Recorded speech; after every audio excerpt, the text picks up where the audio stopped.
Hi, this is Zak Mir with the US Chartbreakers here at Zak's Traders Cafe for Thursday, the 30th of May. Starting off with the S&P, where we've got progress within this post-September channel. The top of the channel, they're heading for 54.80, which we're looking for perhaps as soon as the end of next month. On the downside, the 50-day moving average and the uptrend line from back in November, 51.80, the potential support. End of day close back below 52.64, the old March-April record high, could give us a move down towards that 51.80 area over the next couple of weeks. Next up is the Nasdaq 100, and here picture rising trend channel that's been in place since August. The slightly stronger picture here versus the S&P, because the S&P is back at the old March-April peak. In this case, it would be 18,400, but we're a few hundred points above that, above 18,400, looking for the top of the rising trend channel from September. And that's heading towards the 19,500 area, which we would expect hopefully by the end of next month, maybe up to 19,600, where the line currently is.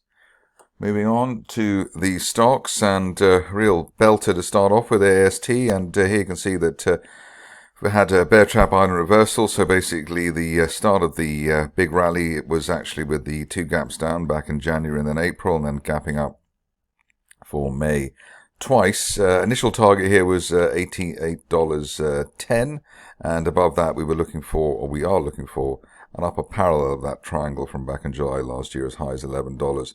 Hopefully over the next few sessions, big picture target maybe by the end of next month, up to $13.50 in that October resistance line projection. But the upside valid, at least we're on the right side of $8.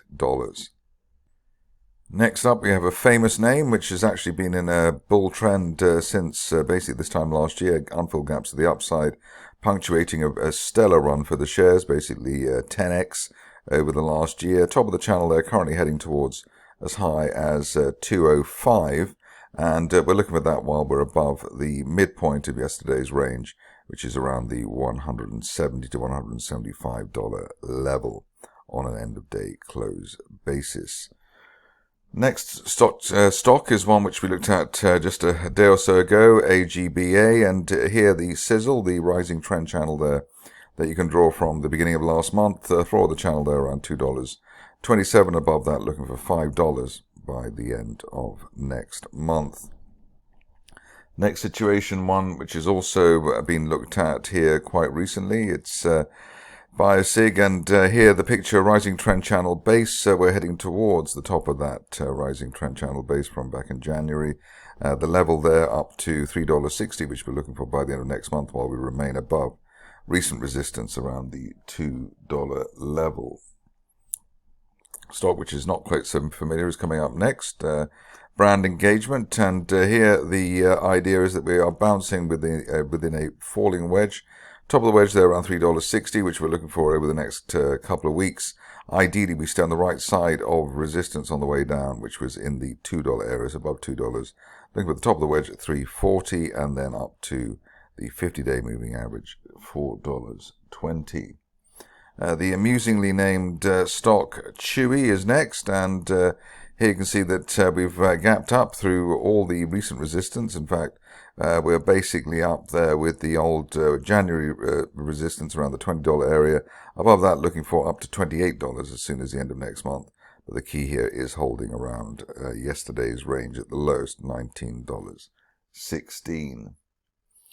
Stock which had lots of action earlier in the year, but seems to have quietened down a bit, is Gin Medical, and here you can see that just trying to regroup now. The key here will be to break the 50-day moving average, $3.30. Above that, we're looking for the top of that rising trend channel base at $6.50 to be hit perhaps as soon as the end of next month. I suppose what we're looking for here at the moment is to see when the 50-day line will start rising in earnest. At the moment, it looks like it's just getting ready to curve up in a decent way.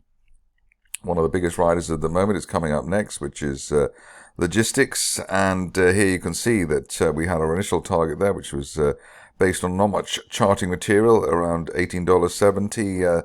The next upgrade was yesterday, when we said that the shares could go up to $33, and we've basically just about done that. After that, if you're still a fan and expect the shares to head higher than the upper parallel of the resistance line there, and the old peak around the low 30s is up to $50 by the end of next month. But I think one would have to say that we're only looking for that while we remain above the resistance on the way up, $29.50. Moving on to another stock which has blown the lights out in a nice way, which is Nvidia. And here all the channels seem to be getting easily broken. The last channel broken was that red one there from back in August. The level there up to 1120, above 1120. We're looking for an acceleration.